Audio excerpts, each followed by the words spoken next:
All right, there we go. We're live. I've restarted the game, though it probably isn't necessary for such a short stream today, but is what it is. I'll do my thing, restart the game. Get right in. Play off. Oh no. Clicked wrong buttons.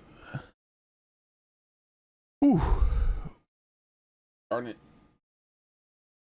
I wish. Alright. Hopefully tomorrow goes better. And I can get here a lot earlier than this. That way we can have a more decent stream. Alright.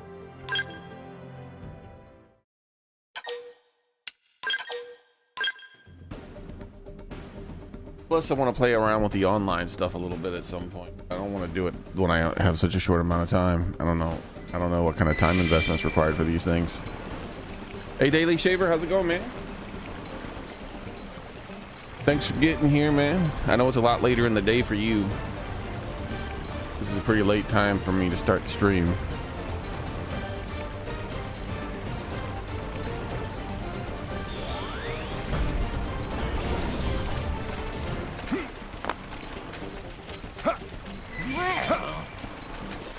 Hey, listen!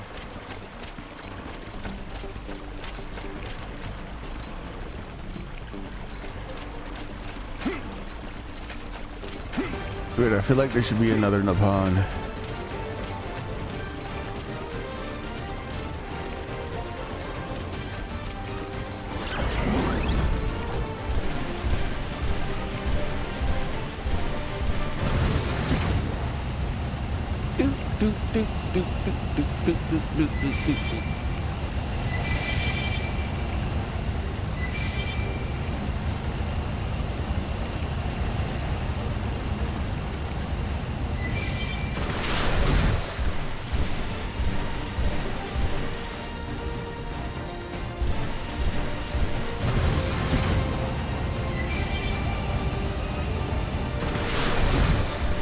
Oh, that's right.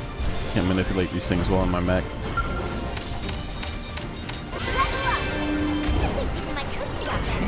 Okay, so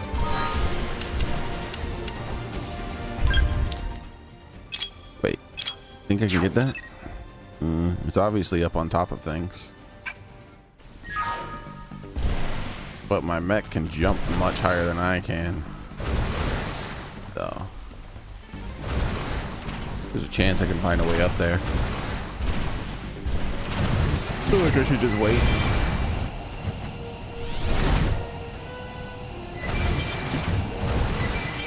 Ready to move on your command.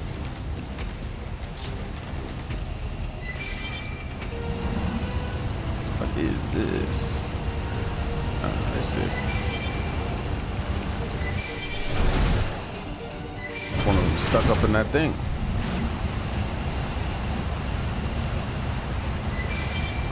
Yo!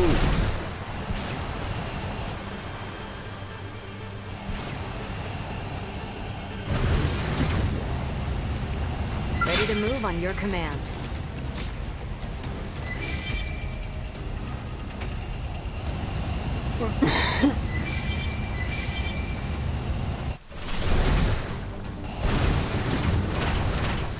This can't be good. I don't know why it didn't occur to me why the aggro system was so terrible. Should have been obvious. Of course, it's because they didn't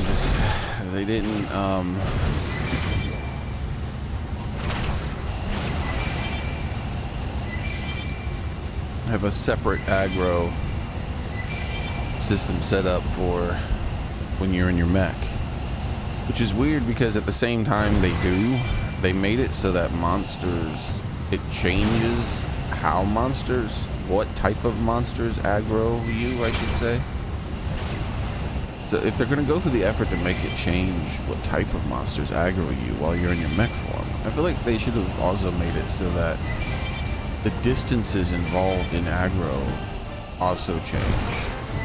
Because that, oh my gosh, that would have made the first part of this game so much more pleasant. They've seen us. Because I was running into so many problems where it's like, I'm like having to run to reset aggro like maybe 100 times further than I should have to.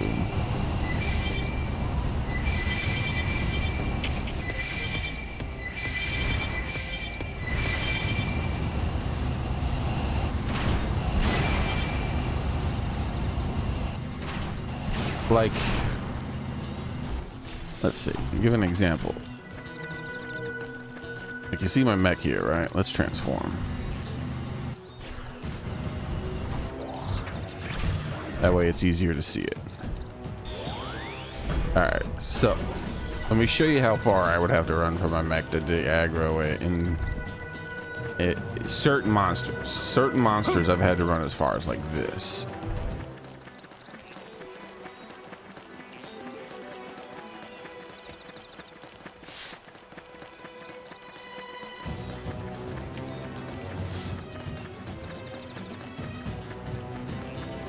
But you can see we're already into Crazy Town. Like, this is so much further than any video game ever made.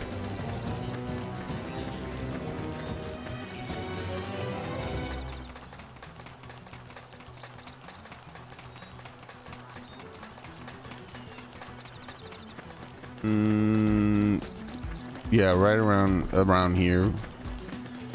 Somewhere around here. Yeah. Let's just say this camp here. That's crazy. It's all over.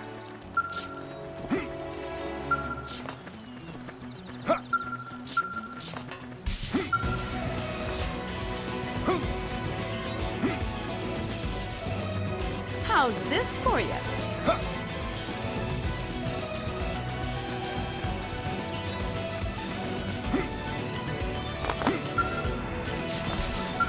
The jumping was better. Yeah, there it is. Like, right there above his head. There's the two mechs.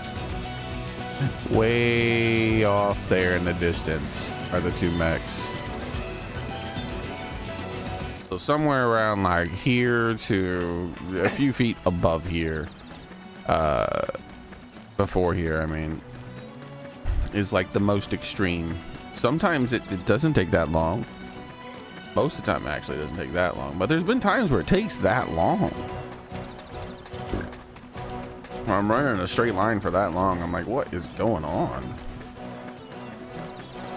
But on average, the average like distance I have to run before aggro breaks, like on the shorter end, is maybe about like right here, which is still, as you can tell, an absolutely ridiculously absurd distance for an aggro to break. And then when I'm lucky, the distance is somewhere like here. Like, this is like the shortest distance where the aggro will break.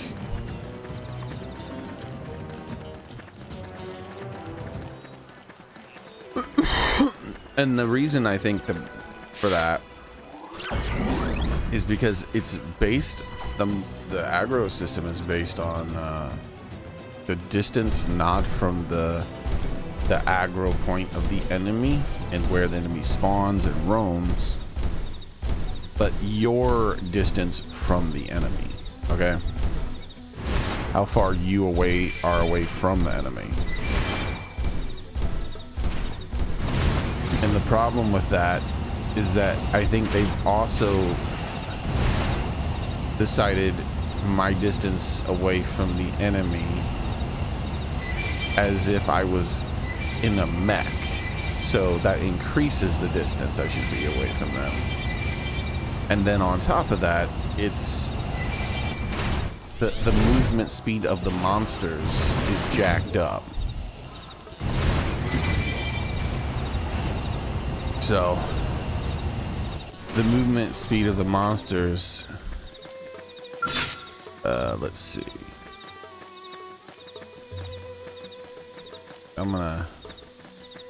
aggro one of these guys and run in that direction. But this motherfucker here is making it difficult because he'll just kill me in one hit. Okay, yeah, we can run in that direction. There we go.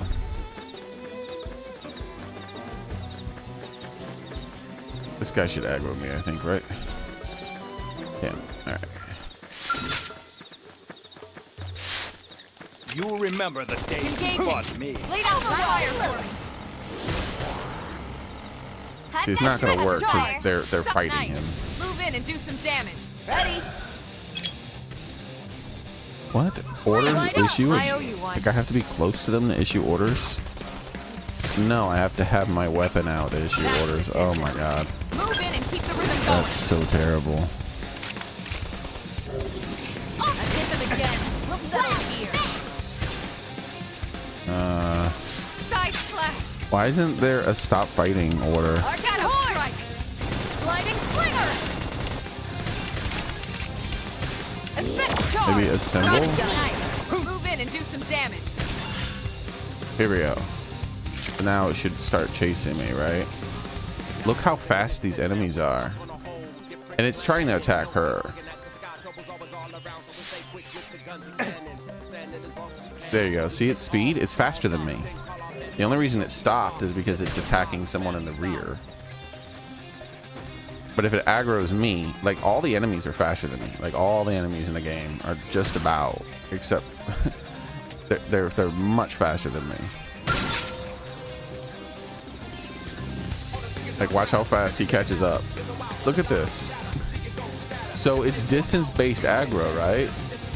But these motherfuckers, they just keep, they never stop.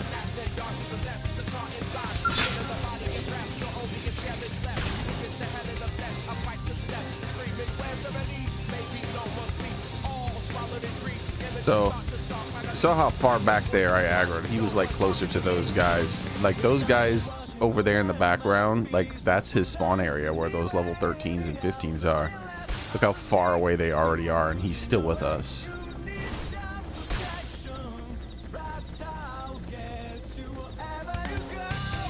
And there he is. Look at like, look, watch how fast he can. Oh nope, we finally got the distance. We actually had to get to the point where his spawn, all the monsters, most of the monsters in his spawn location actually despawned out of existence because they were so far away.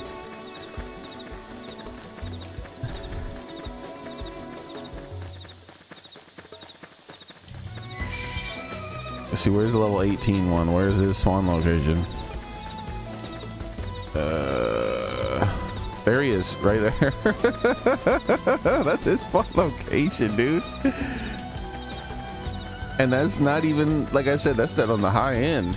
That's not, I've had to go way further than that, the amount of distance I had to run before the aggro reset. And I think it's because they based it as if this was your movement speed,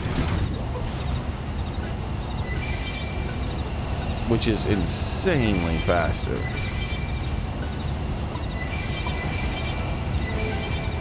Like the amount of time it takes to go from that to the water, right? And now the amount of time it takes to go from here to the water. I mean, from the water to this thing. Like, see, like I'm going 2 to 3 times as fast. How's it going, Soren? Oh yeah, super late start today.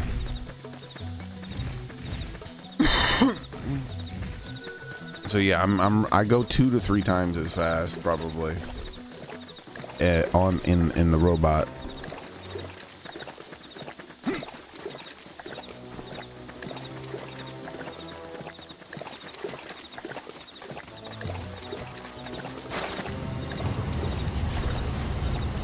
All right.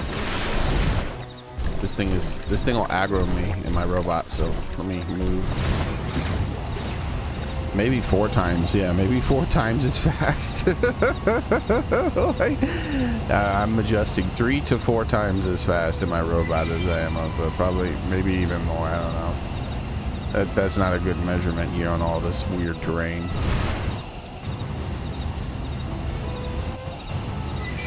No, not yet, Sora.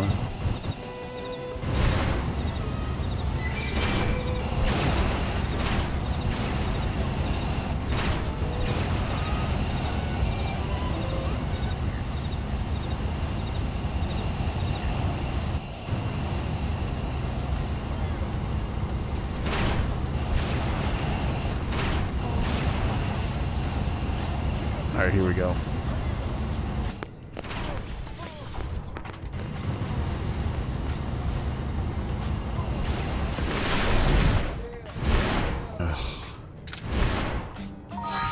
This fucking thing is so ridiculously stupidly with its controls.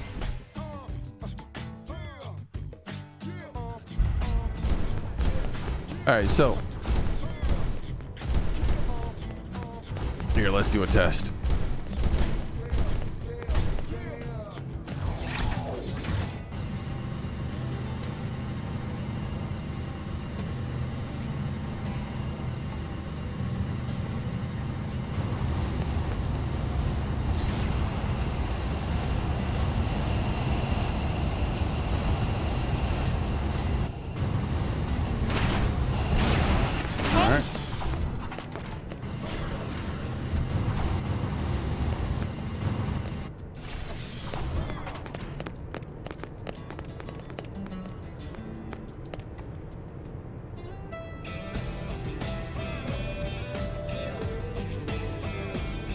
Hey.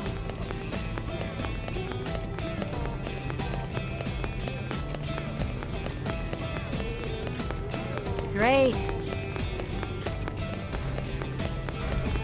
Yeah.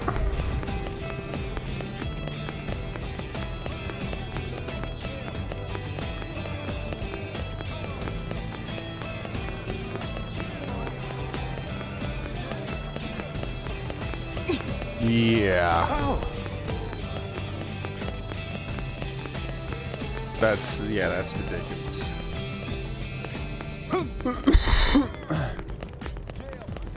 I'm not sure, Jasmine. I like it so far, but it's up in the air on like where it would land in my, how, you know,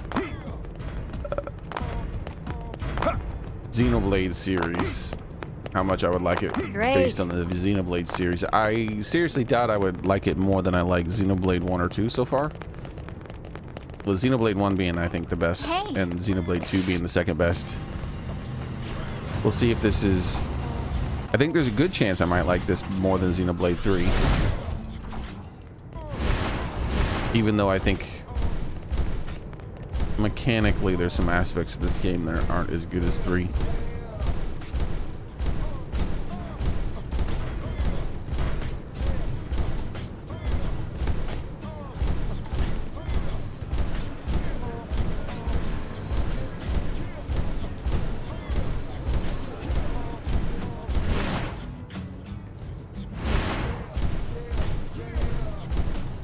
Let's see. Well, depending on how long you wait. Like, let's see. Let me check something real quick. Xenoblade X. Sort by lowest price. Thing on the GameCube, you can get it for buy it now prices of like 15 bucks. I mean, not GameCube, but on the Wii U. Do you still have the Wii U? I think I would get this version over the Wii U. I like the improvement. So I didn't play the Wii U version for long.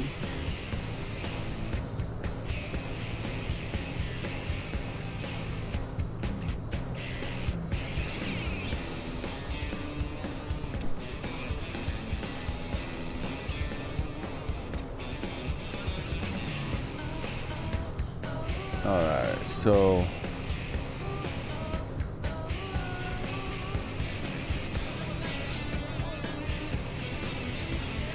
no, those are posters. Gosh darn it. How do you know I don't want a poster?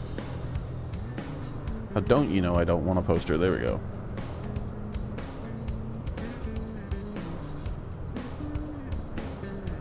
You only have a Switch 2? Yeah. I'm trying to find real quick. Let's see. Trying to get past the Wii U version so we can see. Because I think you could probably get Xenoblade Chronicles X cheaper right now because it's older. And it's a Switch 1 title.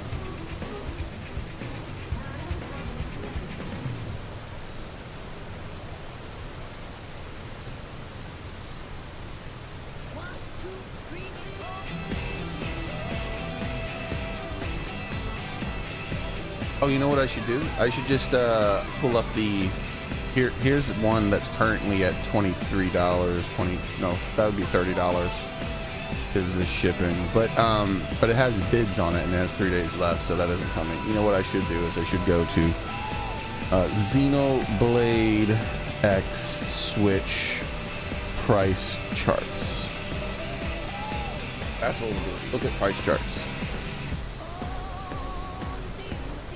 And then we'll do, because I'm a budget gamer, and if you're trying to decide which game to get, then you're probably playing on a budget too. Price charts. So the best thing to do is to try to find a copy of the game where you're not paying the full price that you normally would pay, right? So let's take a look at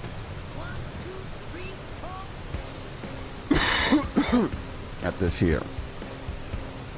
All right, so no, not graded. Why would it? We'll do new. So these are new in box. Yeah, new sealed. People like $38, $35, 50. So on something like eBay, people are frequently able to get Xenoblade. Wait, this is definitive. Oh, this is, wow. This is the definitive edition of Xenoblade. Didn't I say X? Man, this is, if you haven't played definitive edition, by the way, of the Xenoblade Chronicles, I think it's a much better game than it's like the best in the series. I think that Xenoblade X, I mean that Xenoblade 2 is also really good, and some people probably might think that's better. Let's try this again. And hopefully it'll bring up Xenoblade X this time.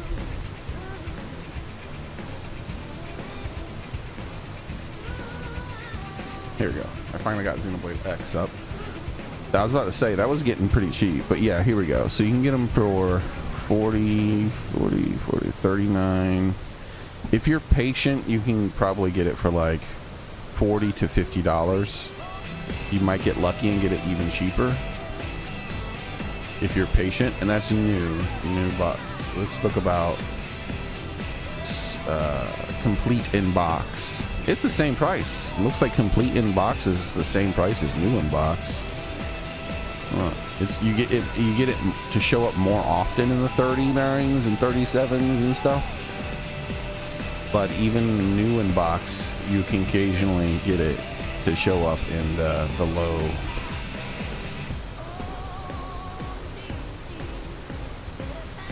But yeah, complete in box, it much more frequently you can get in the high 30s, and the high 30s is much more frequent, and standard is in the mid to low high to mid 40s. It looks like, no, it looks like mid to, this is an exception here, these two it looks like, because this one's 40, 40, 44, 41, 41, 42, 44, 40. Yeah, so the standard price seems to be mid to low 40s.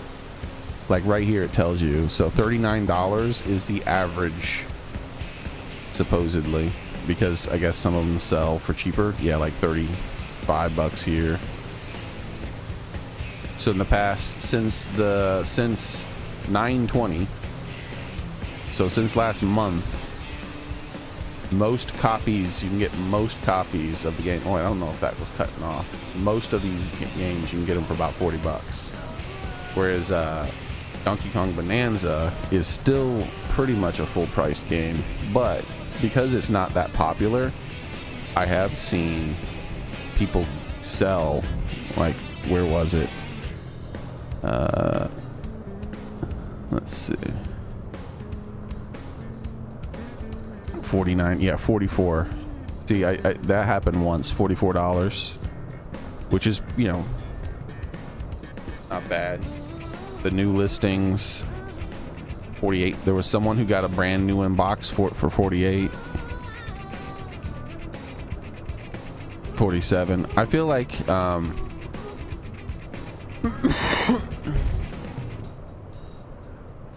I would just go with whatever's cheaper myself. And I think that personally, I think that Xenoblade, if you haven't played Xenoblade 1 or 2 yet, I would play those over Xenoblade X in a heartbeat so far. Even though I do enjoy X, I just think both Xenoblade 1 and 2 are superior games.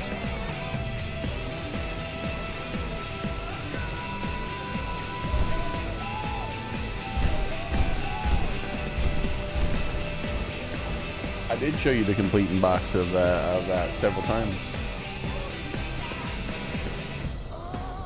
The average price of the complete inbox is $40. Some people get it for cheaper than 40. Some get it for a few bucks more than 40.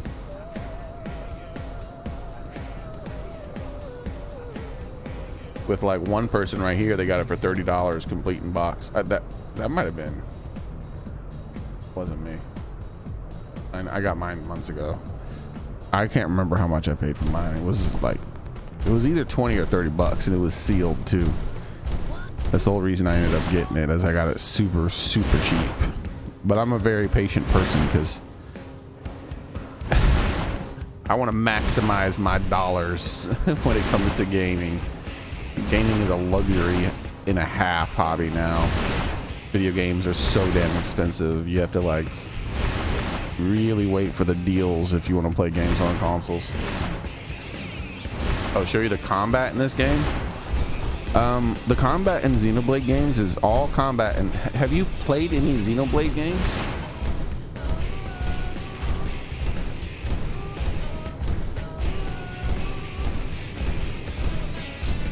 Like, that's the thing that you like. I think is really important, Jasmine. Is have you played Xenoblade games before?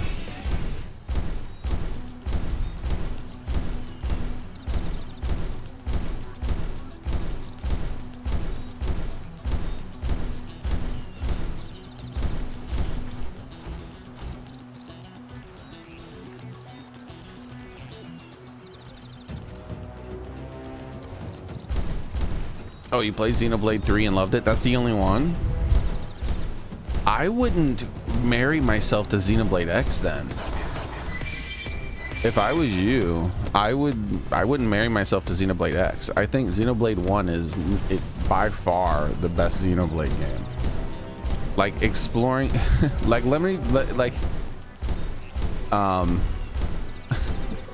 I've done this so many times with other people, but I keep doing it because I don't mind helping people with this.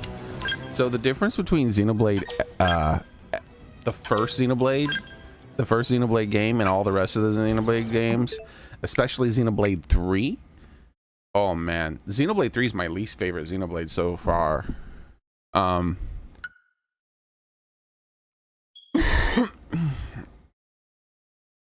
Yeah, having a mech is definitely cool. I like mechs. Xenoblade X was the first Xenoblade game I played.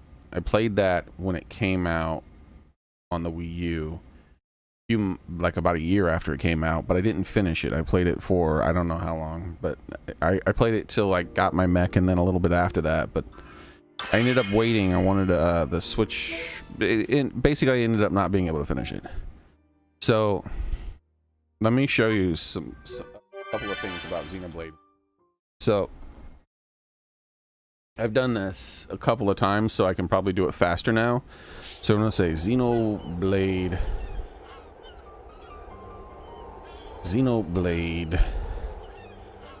3D map, and that pulls up. I can pull up an image and show you.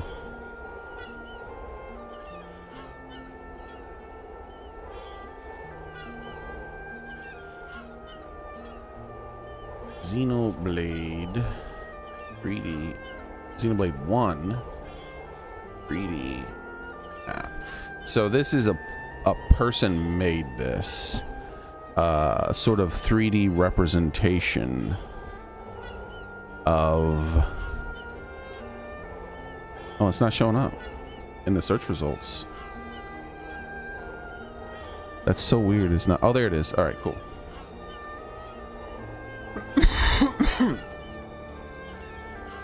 So one of the things that makes Xenoblade so much more cool than the other Xenoblade games.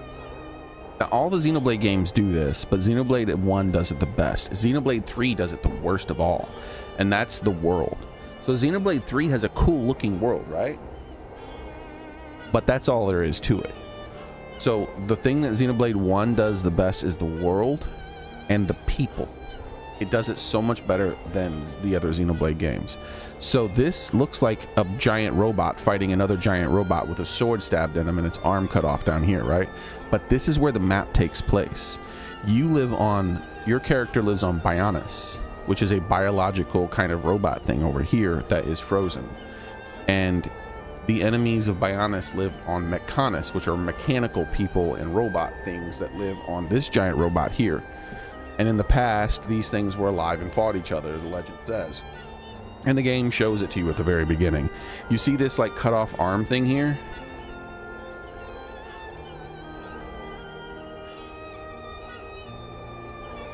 That is a city right here. This is the cut off arm thing. And that is a city. So in the other Xenoblade games, I mean, in like especially 3 is the worst offender by far. The world doesn't matter. Like in Xenoblade 3, the game could take place in Texas and it would be the same game. But notice this is the arm. That up there is Bionis. That big thing over there is Bionis. And over here, way off in the distance, that's Mechanis.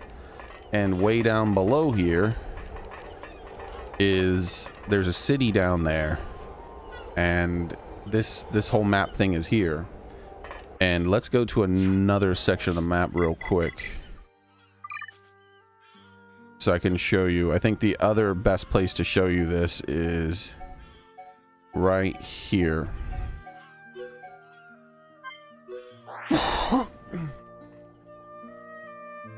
So the difference between these games is like the characters in this game, they talk about this map. They talk about the world. Like you see this ocean in the sky. There's an ocean in the sky here. And it's crazy looking, right? That's the thing.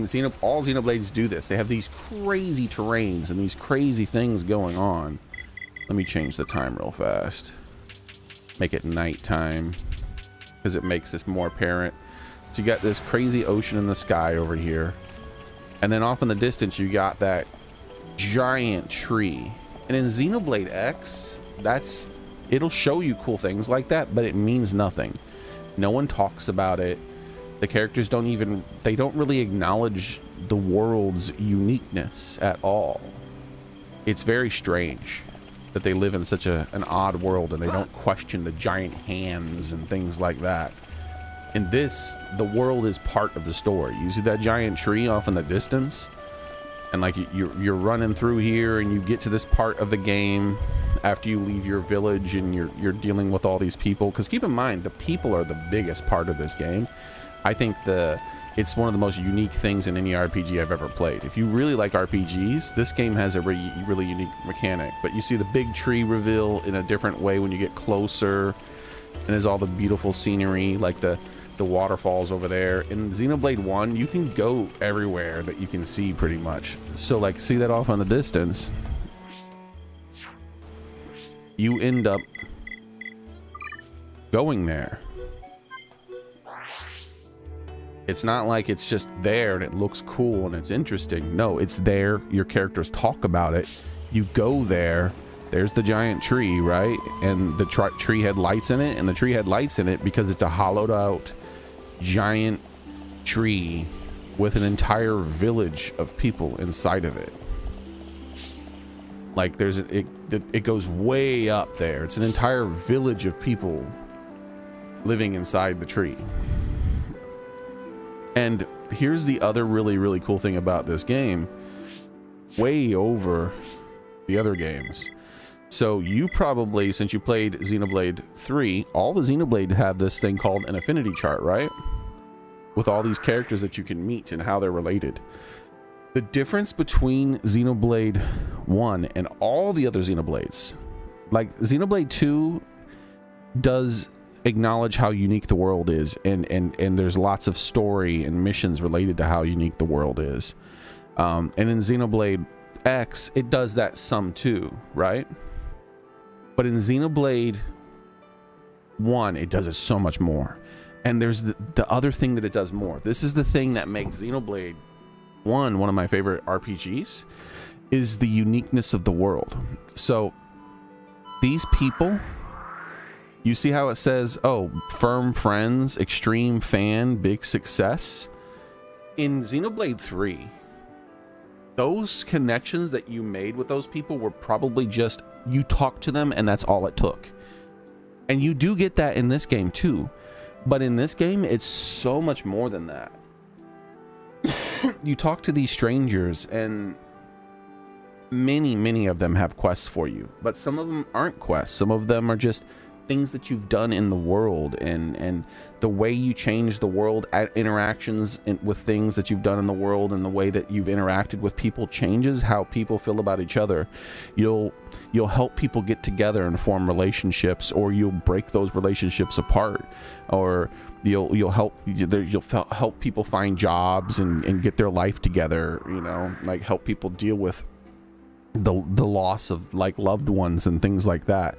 Like the people in this game, they feel more alive than they do in your average RPG. They're just NPCs, but they walk around and they live their lives. Like you start the game in Colony 9 and people go sleep for the night. They walk to their jobs. So it's 5 o'clock in the morning, so there's not many people out. Like Kenny's here. Let's see, is this a real person? So if it says Colony 9 resident, they're not really a real person. But Kenny here, he's a real person. He has like a daily schedule. He lives his life. He does things depending on the time of day. Like here it's daytime. I'm pretty sure someone lives in like a few of these houses over here. I don't know when they wake up though.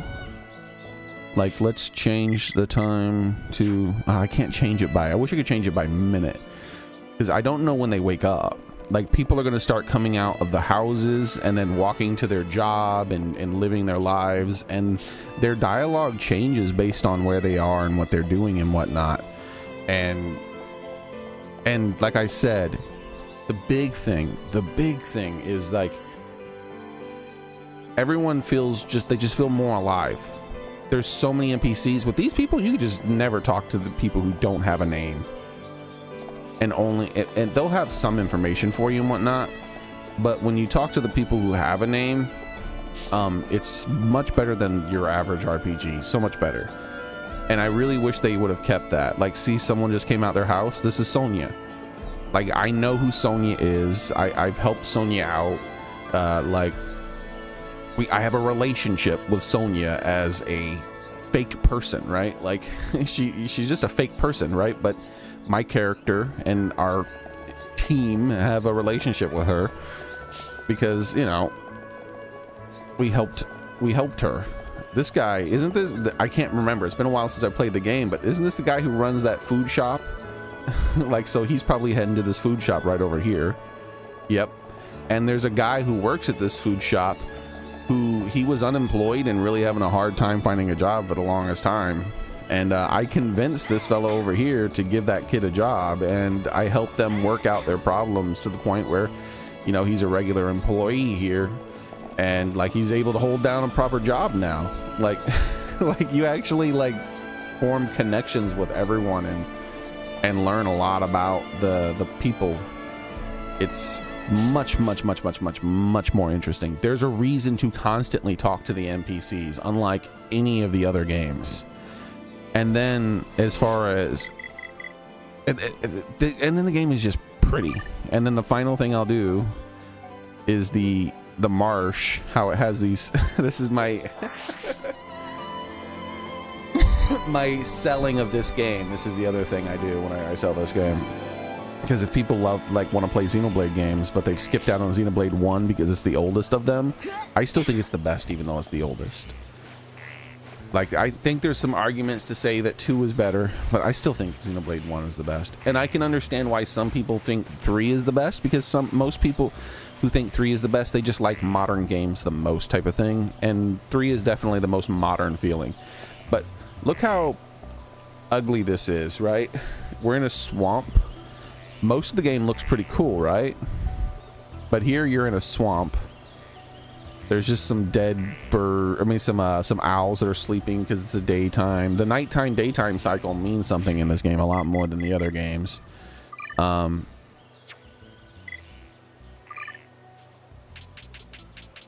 the environments of this game also change quite a bit sometimes. Some environments change a lot based on the time of day.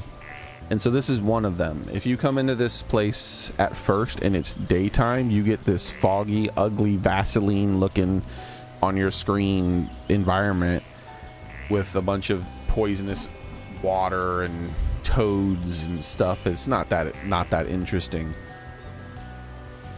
But as it starts to get dark, it gets more interesting.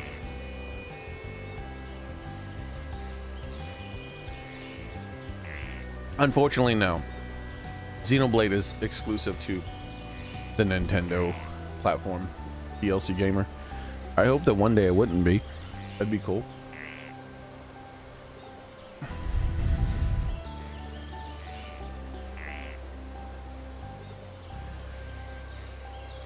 But this dead swamp at night suddenly becomes a lot more alive in a weird way. With this magical energy and aura and stuff, and like the owls that were sleeping are awake and things like that.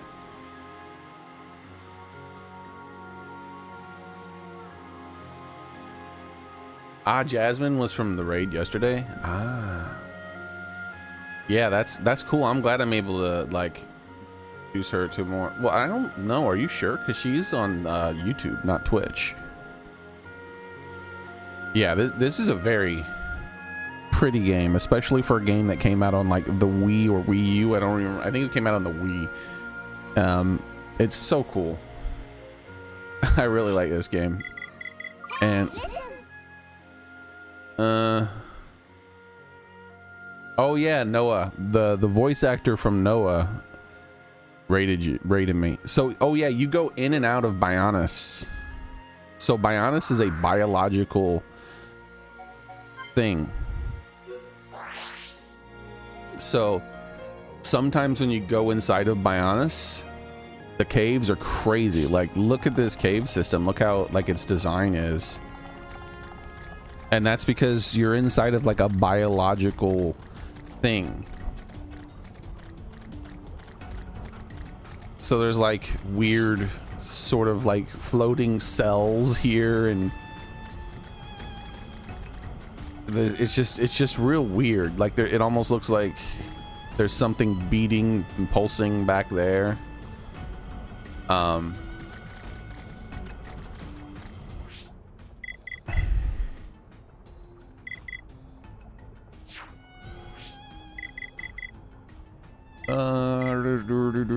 Also, none of these games have Ricky. That's the other thing. So this is the only game that has Ricky. Now, Ricky is the hero pawn, and he is the greatest pineapple in the history of video gaming. Dude, Ricky is a hero pawn, and he's badass. Like, Ricky's super cool. The combat's pretty much the same, Jasmine. It's not really that much different.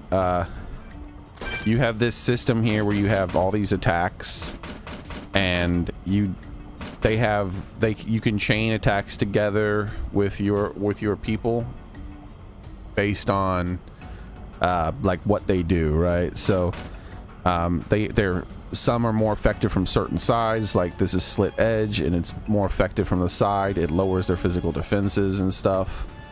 And this should be backslash. Yeah, backslash is a behind thing. But then there's also like big chain attacks. It's been a while since I played this game, so I don't even know how to do the combat good. But it has the same sort of like auto attack. You see auto attacks are already occurring. You can build up this bar in the middle, and I can't remember what that does. But I know like there's also like an overdrive thing where, oh yeah, you can activate your Monado. I forgot about that. Yeah, I forgot about the Monado abilities. Yeah, I like this game for sure. If you're looking for combat, I think Xenoblade 2 DLC has the best combat in all the Xenoblade games. I think the Xenoblade 2 base game, oh that's right, this is the chain attack stuff up here. I don't remember how to initiate it. I don't remember how to do all the combat stuff.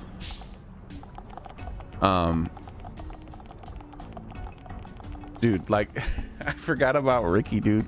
Ricky is so cool. All right, so area map. So if you look here, you see all that. You see where there's a pulse. That's the Bionis, and the light changes. So that's near its stomach. This is like its leg. This thing is gargantuan. So this giant field here with all this stuff is just the leg of Bionis, and you can look up and see the rest of its body. Sometimes, depending on where you are, you can see different parts of it. And the scale of the game is crazy. Like, it's big, as I showed you with that hand.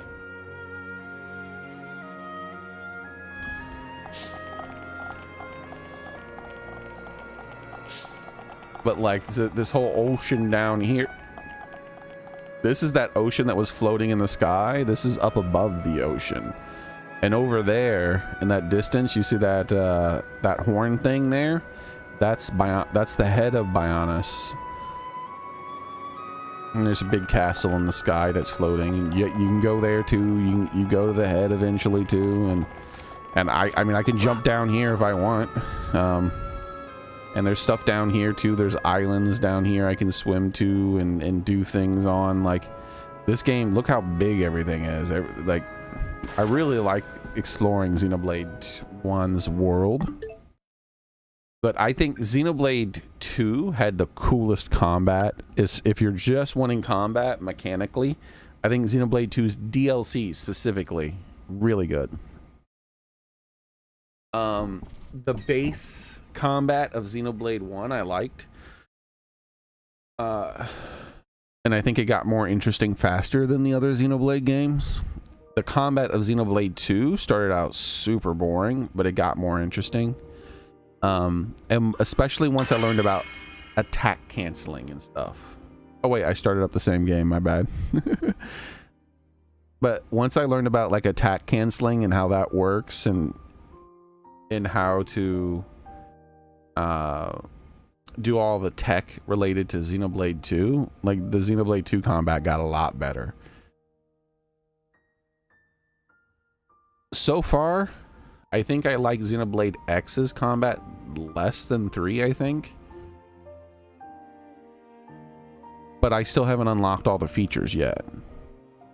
I don't, you know, I haven't. Xenoblade games are slow to unlock all the features. That's how they work. Like Shulk with his Monado. That's not something you just start out with.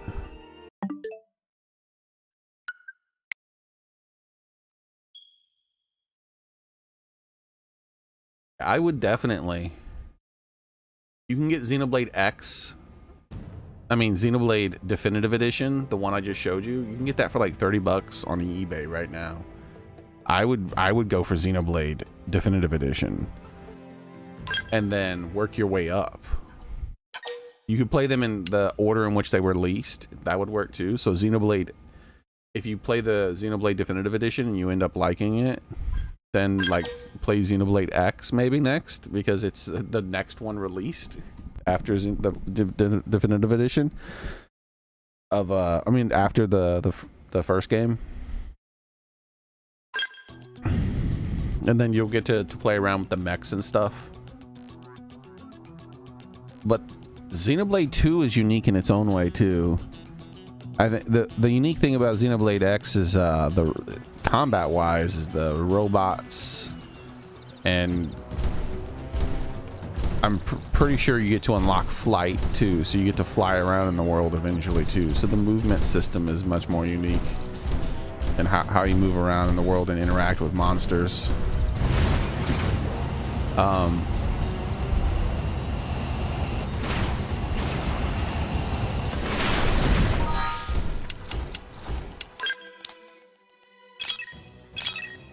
Don't like Xenoblade's map.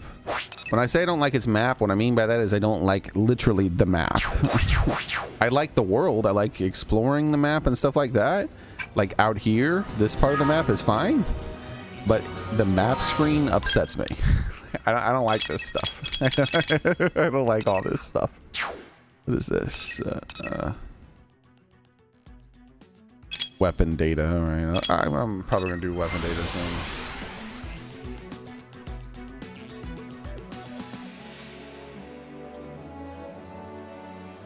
But yeah, as someone who's now officially played every single Xenoblade game but hasn't finished X, I would recommend you just play them in order. Play Xenoblade 1.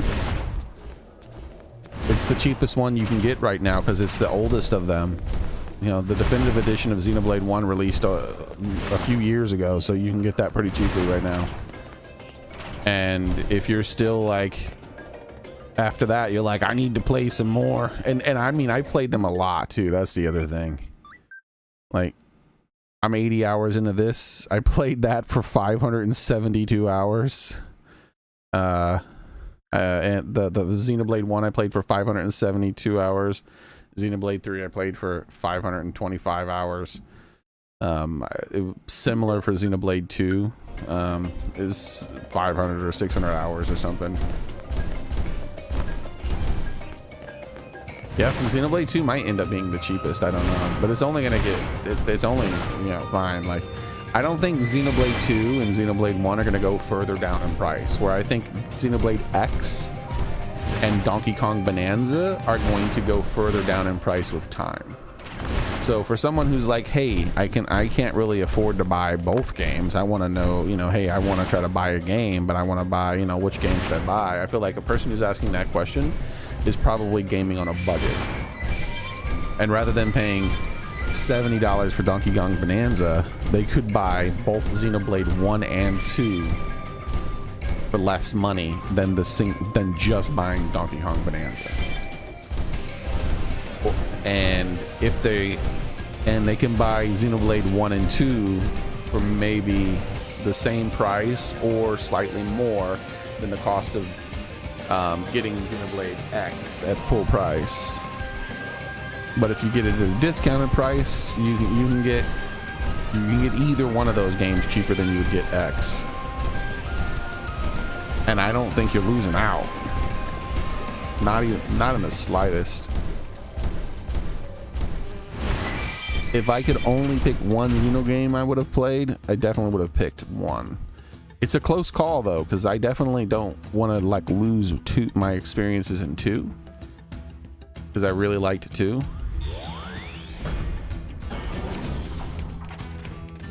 If I had to give up one of the games that I've played, the quickest I would, without hesitation, I would give up 3 for sure. Well, we'll see when I finish this game. I would, whether I would, if it's like, oh, you have to forget about one of the Xenoblade games and you can't play it anymore. I would choose 3.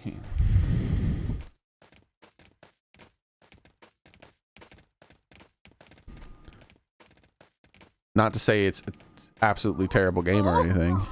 Just that I like 1 and 2 so much more. I really like 1 and 2 a lot.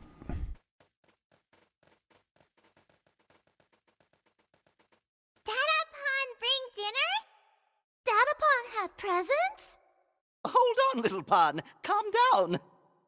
Tatsu is not Dadapon. Tatsu is Big Brother Pon. Aww. Why do little Pon forget every time? And where is Mama Pon? Mama Pon gone fishing. Mama Pon left 3 days ago, but Mama Pon's still gone. That's not good. What is that reaction? Big Brother Pon bring dinner? Big Brother Pon bring fishy? Wait, little Pon say Mama Pon is gone 3 days? Who goes fishing for 3 days? This happened with Mama Pon before? No, never. This first time. Oh no. Friends, Tatsu must hurry and find Mama Pon.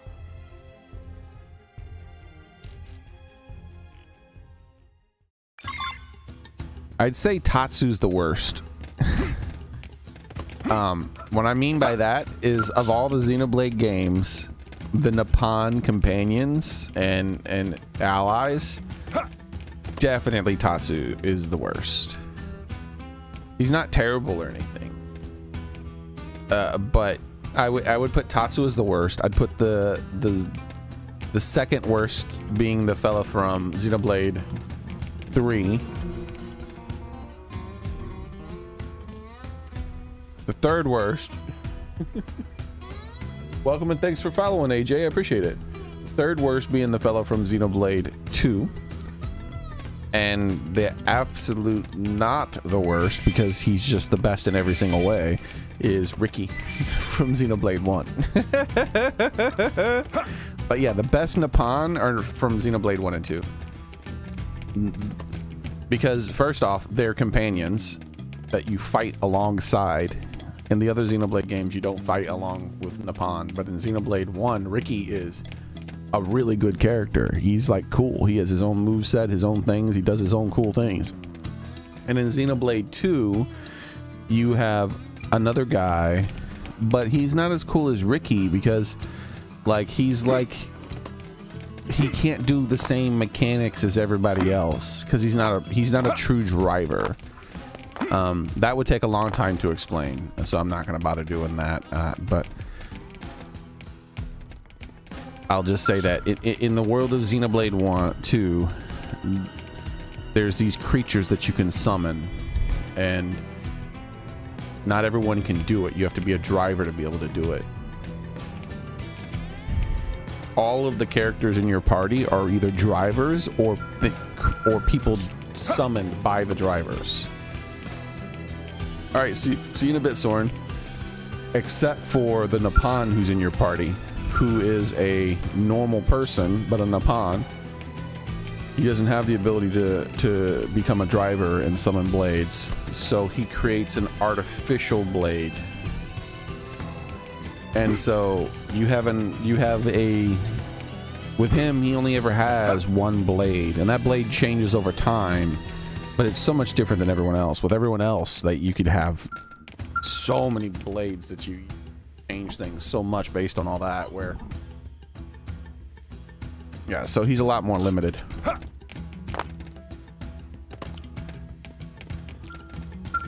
Yes.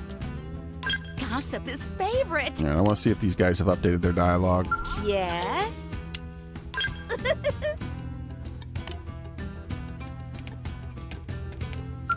Jitsu was worried. Now that Jitsu think about it, the first time Mama Pom been gone for 3 days. Now Jitsu worried. Please hurry and find Mama Pom. Jitsu was worried. Need to eat famous fish casserole from Mama Pom. Mama Pom is best cook in whole caravan.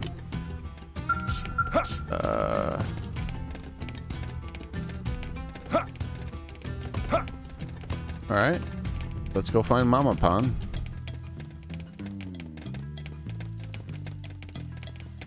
Oh, she went fishing over here? I can't take my mech in there. Human only location. I shouldn't say that.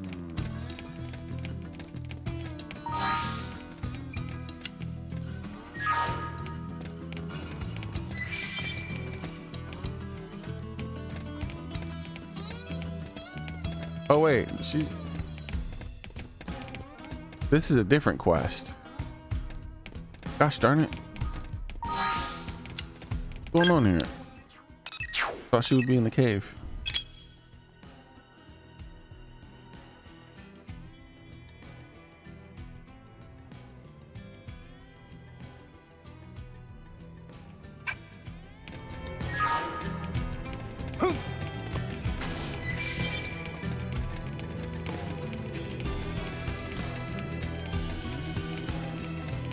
Did they tell me where she is?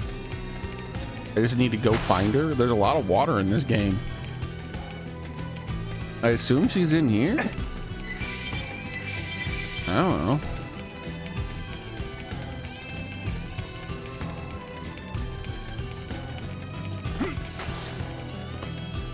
If they're not going to give me anywhere to explore and I just have to go to the nearest pool of water, I'm pretty sure that's in the cave. Like, here we go. Here's some water here.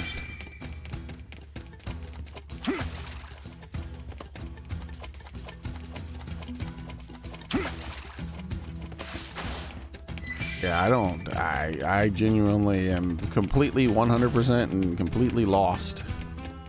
They didn't even give me the slightest hint on where to go. It could be down here. There's plenty of water down here.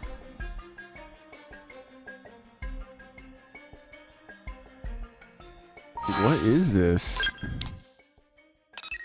What is this quest? All right, I'm done.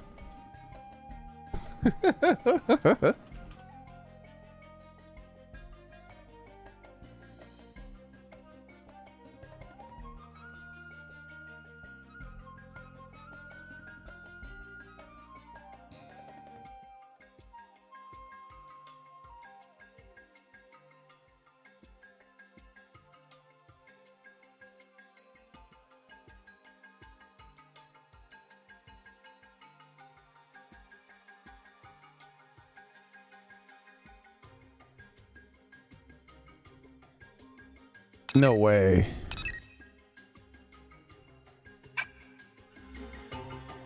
UI inconsistency.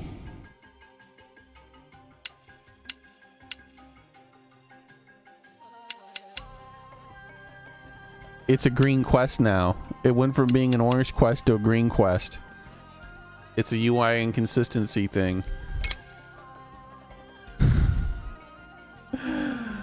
Okay. No way, dude. This is ridiculous. All right, search for Coco near Noctilum's Cascading Falls Island.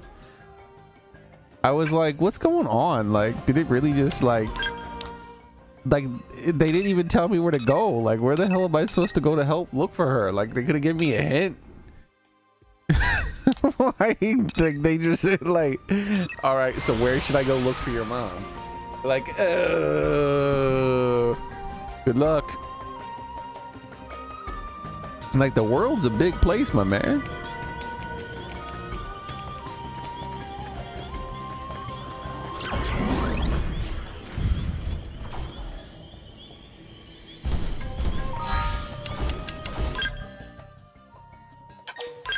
And so I was like, oh, okay, they're not telling me where she is or where to look because the game's just going to tell me with like UI elements. But then I'm like, the UI is telling me that she's in the camp. I'm like, this isn't correct. It's because they changed it and added a green one. Yeah, I'm not happy with this game's UI for sure. I don't remember if this would be the worst UI of all the games so far, but it's definitely annoying me at the moment. I can't say it's the worst. I don't really know, but I know I'm getting annoyed. Like, this damn UI. Oh no, is that the fish she caught? She caught that big old fish? Fishy was for Little Pond, not big and dumb and ugly beastie. Now Coco feed them you Damn, instead. Coco. Coco show Beastie what angry Mama Pond capable of. Are you sure? Wait! Tatsu! Did he just hit the brakes? Tatsu not let anyone mess with Mama Pond. Any who try will face wrath. of Tatsu's reliable Of friends. course. And there it is. Yep, saw that coming.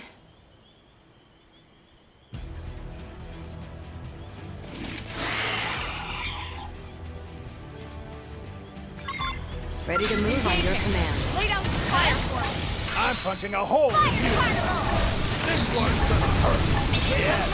Now tackle it up close. Lay into it. Follow my lead. Let's give him the hands-on him. Tough, sliding, slither, scalp up, wild smash. Rising blade. Assault. Side slash. Done. Now blast him to bits. Got him right in the butthole. Infuriate. Use an aura. Take Ultra control of the slash. battle. Well, ain't that a kick in the pants?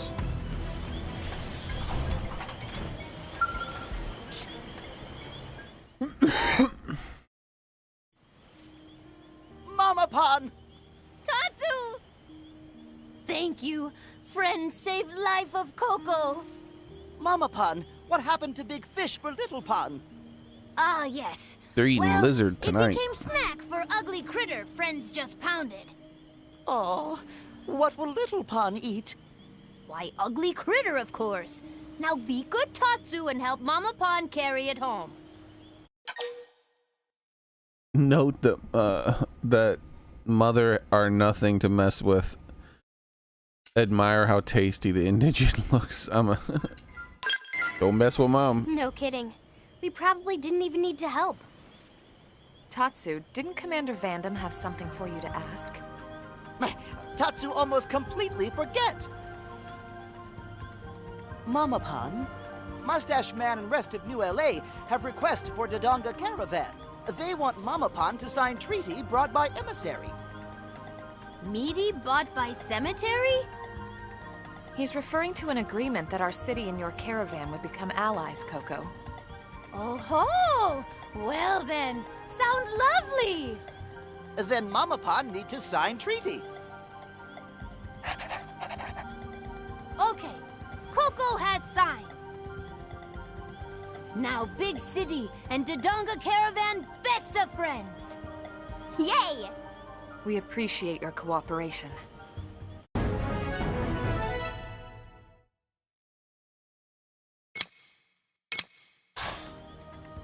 That complete crucial and important mission.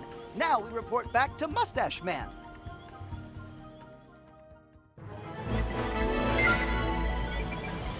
Is that all the caravans? I thought there were more. I felt like they talked about as if there were more caravans. Maybe you only go to the caravans that you know about.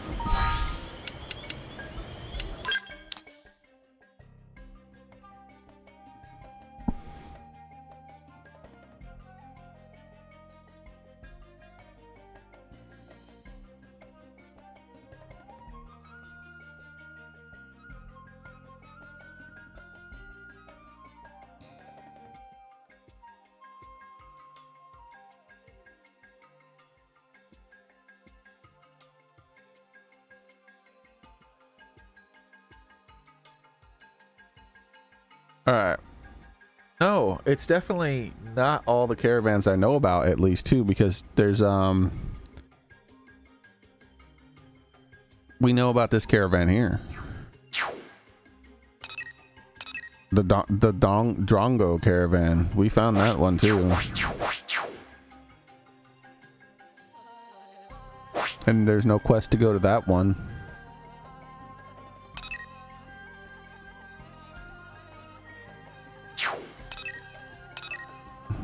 Top secret mission. Let me check. I'm gonna Google Xenoblade.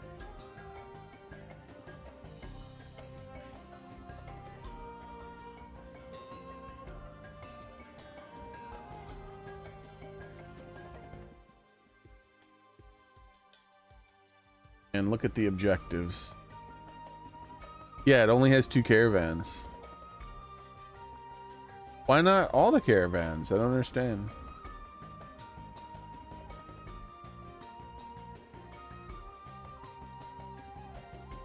Yeah, I feel like we should make a friends with all the caravans that are in the game. It'd be a good way to like find them too. Because I feel like the NPCs have described the location of another caravan that I've yet to have found so far. So I don't know.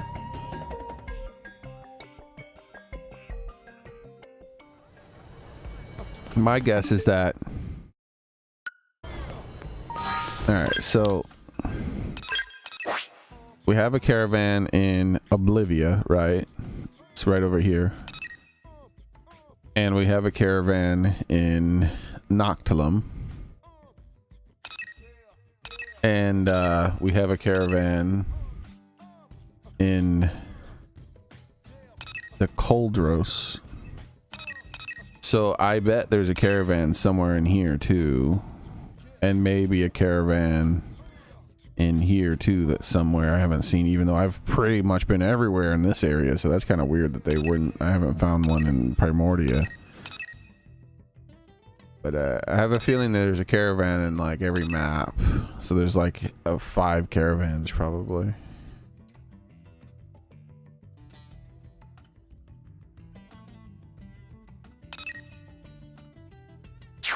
And that this quest was the perfect quest. It should have this was the perfect quest to actually introduce me to the caravans. Like, I don't know why.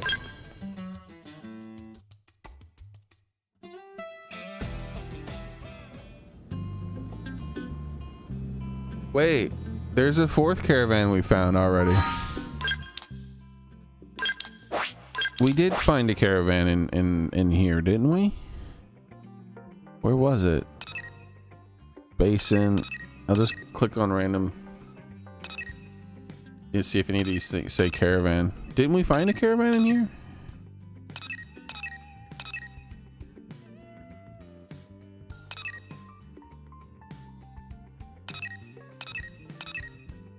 Maybe we didn't. I feel like we did find a caravan here.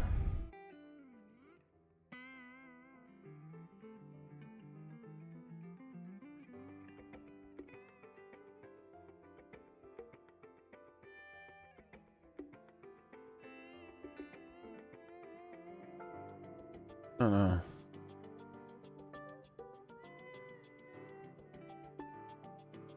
All the other caravans are these things, right?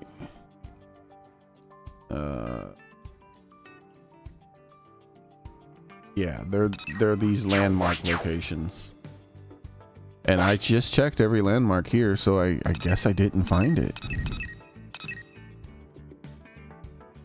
Unless it doesn't have a name, like it's the Cleansing Spring or something.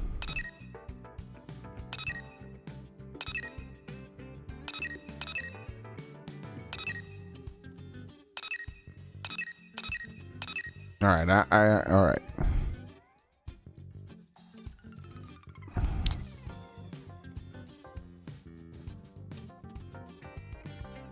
Weird. All right, whatever. Let's go finish up this quest.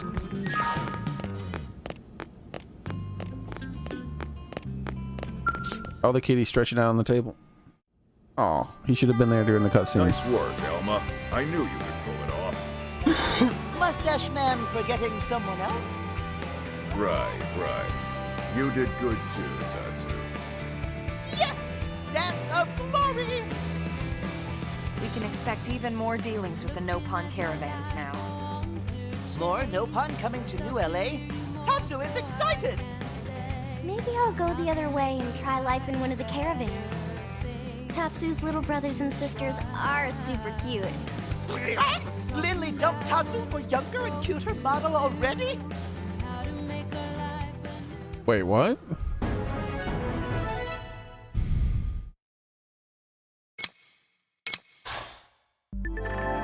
The Nippon are setting up a local branch of their Nippon Commerce Guild.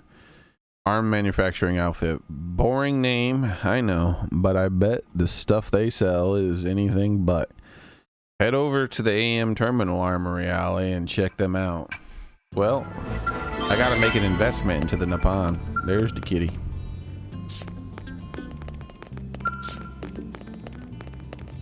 Cat attack.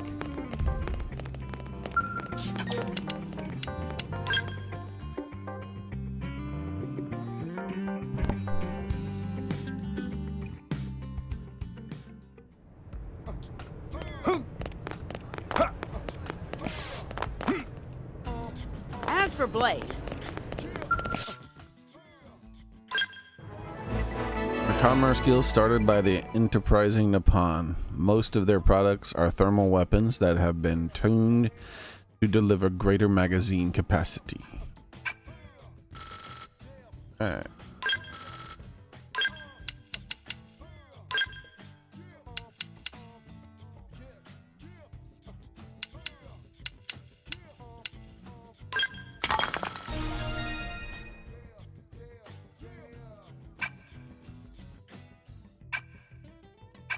What? Nothing?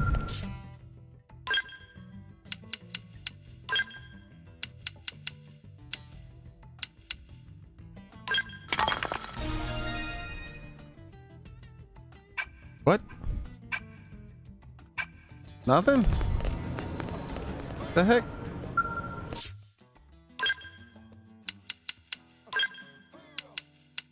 They don't advertise in the pawn stuff.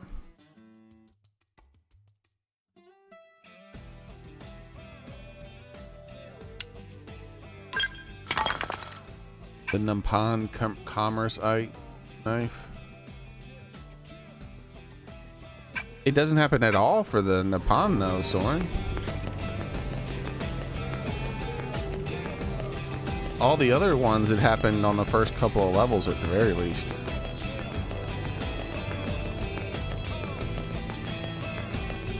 The Nippon don't advertise their stuff at all.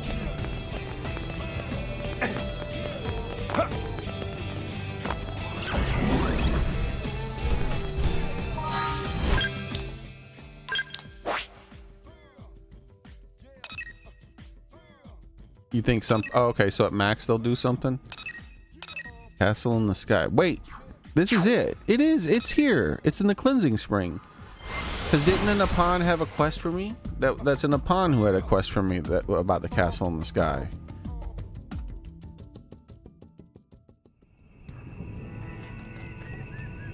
Or not? Oh yeah, here it is. I knew I had found the Nippon group over here.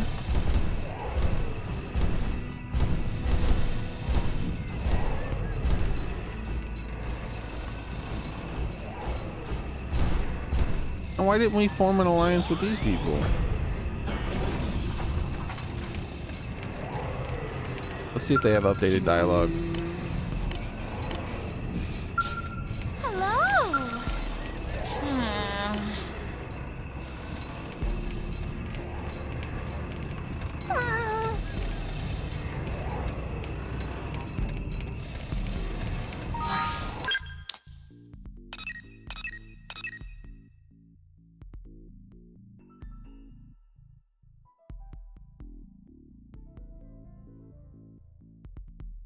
Yeah, well, we'll see, Soren, because I plan on doing that.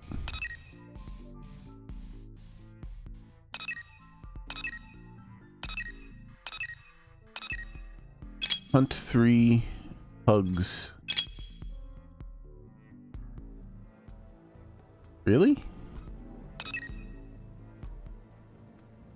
Of course, weapons data. Oh. Weapons data quests are so annoying.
Where the heck am I going? Here we go. I'm guessing this area here.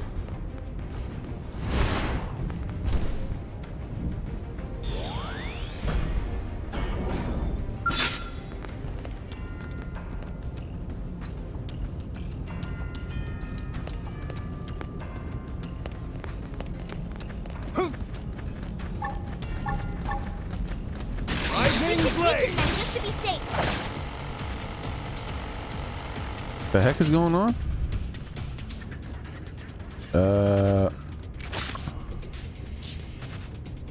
Okay. Are we? Okay, I guess we're fighting this thing instead. Strike first and strike hard. Now it's my turn. Sliding like a fire carnival. Now, melee attack. Side slash. All or nothing. Yes. Now tackle it up close. Was the robot scared of me? No, we're gonna go to movie night soon enough. What? Primer. I'm sorry, but are the robots scared of me? Is that what's happening, or is the aggro system breaking? Like, why are they over here? Like, why do they keep running over here? Shadow strike. Sliding splinter. Rising blade. Move in and keep the rhythm going. Let's pack some more pop. Tornado blade.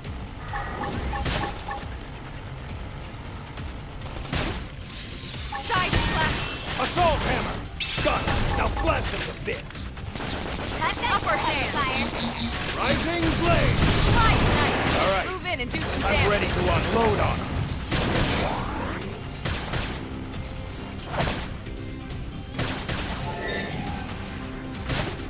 Appendage destroyed. Move in and strike. All or nothing. Suck nice. Move in and do some damage. I think it's just the combat. I think there's an attack that makes it fly really far away for some reason. Move in and keep the rhythm going. Got it. Let's pack some more. Men are like stones. But what about the other robot? Not just Who- men. The hardest armor is forged in the hottest furnace. Like, why did it just run away? Like, what the fuck was that about?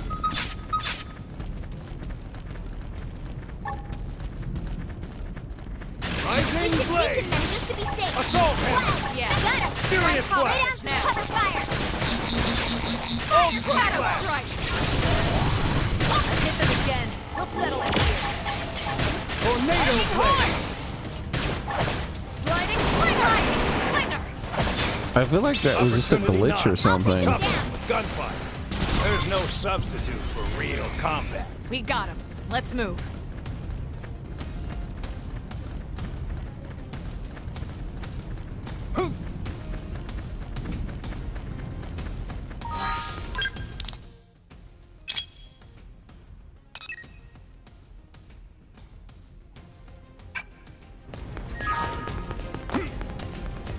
I'll have to come back here with my other thing.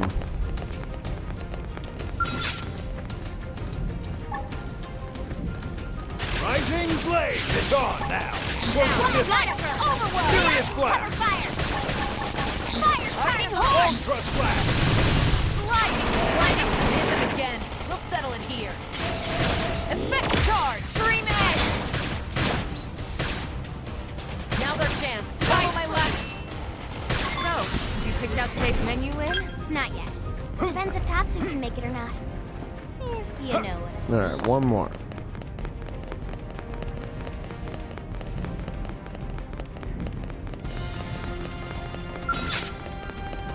I wonder why this area has such low-level monsters with such a low-level quest in it. It's confusing to me. All right, hold on. Abort. Sliding slinger. I'm using the wrong characters for this. I like getting... There we go. Nope, the fight's still going though. Ugh. There we go. We lost him because he got stuck on the wall or something. already... No, active members. There we go. Let's switch to some of the more... There we go.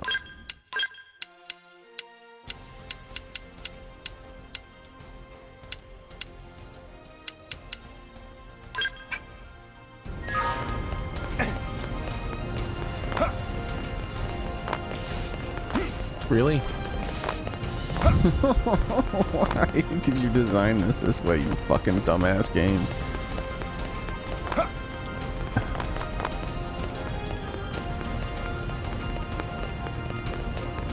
I wonder if her mech is still out now that I've taken her off my team.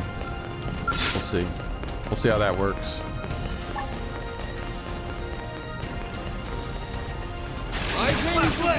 Don't give him a chance. Like that. I'm punching a hole in you.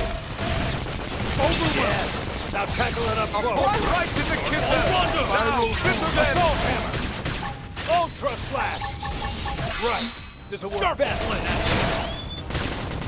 Now let's go find an opponent that's worth our time. Wonderful. We are still alive. First down. There we go.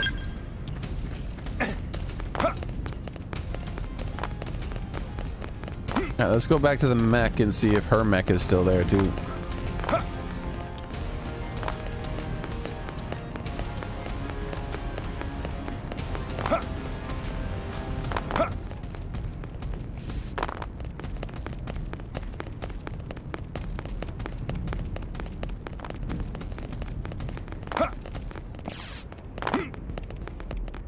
I don't see it.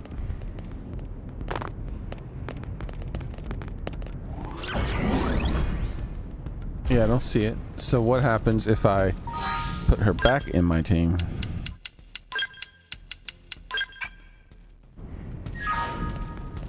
And yep, she comes with her mech. Cool. Good to know.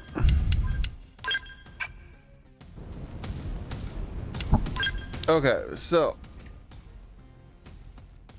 I definitely want to come back here and do this level 11 arms test quest. Like, what the hell is that about? Warrior dual guns. Okay.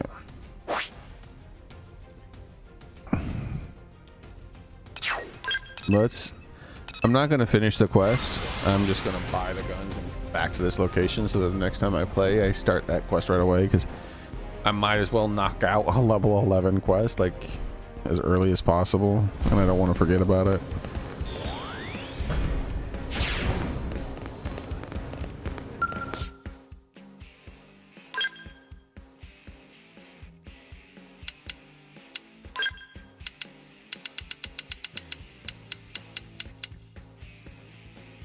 Huh?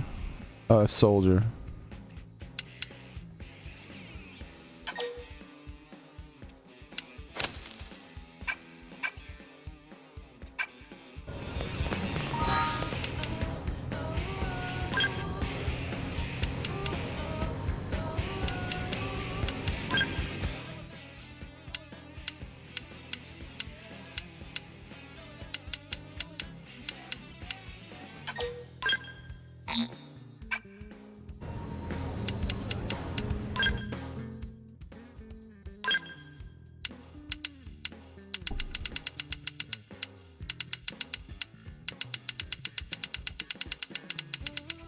Oh, I was like, what? What's going on here?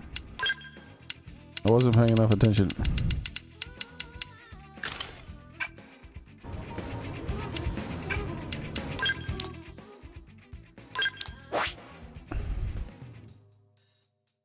Dude, why is there a level 11 quest here of all places?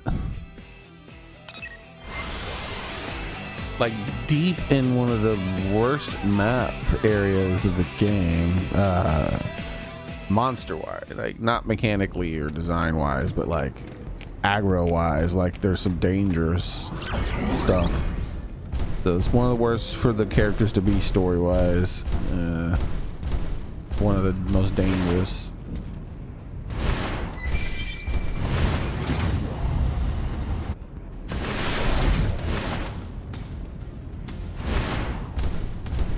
And then it can only be accessed with the mech that I can find, at least so far, by doing all this weird jumping over here, or being able to fly or something. But yet, the things that you fight are level 11. Or no, not the quest itself is level 11. Like, that is the most arbitrary. Oh wait, maybe it's not up here. Wait, I thought. Wait, could I have fought those things too? I thought it was the level 11. Wait, what? I'm confused. Is it down here?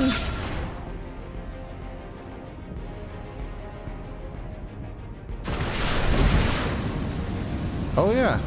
What the hell? This is random as hell. This is random as hell, dude. What the hell is this? All right, whatever. Let's save. We'll do this next time on Dragon Ball Z.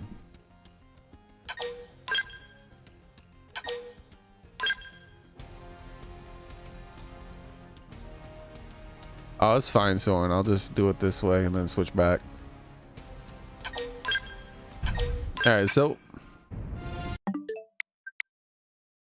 that's gonna be it for today, guys. Thank you very much for watching. I appreciate it. Hope to see you guys next time I stream, which will be tomorrow. Same cat time, same cat channel. Be there, be square. Oh, and I hope to start at a much more reasonable time tomorrow. Much more reasonable. So, not really the same cat time. Hopefully, a lot earlier than the cat time that was today. Anyways, you guys have a nice night. I'm gonna go ahead and end the Discord for movie night. Take care of yourselves, everyone. Bye.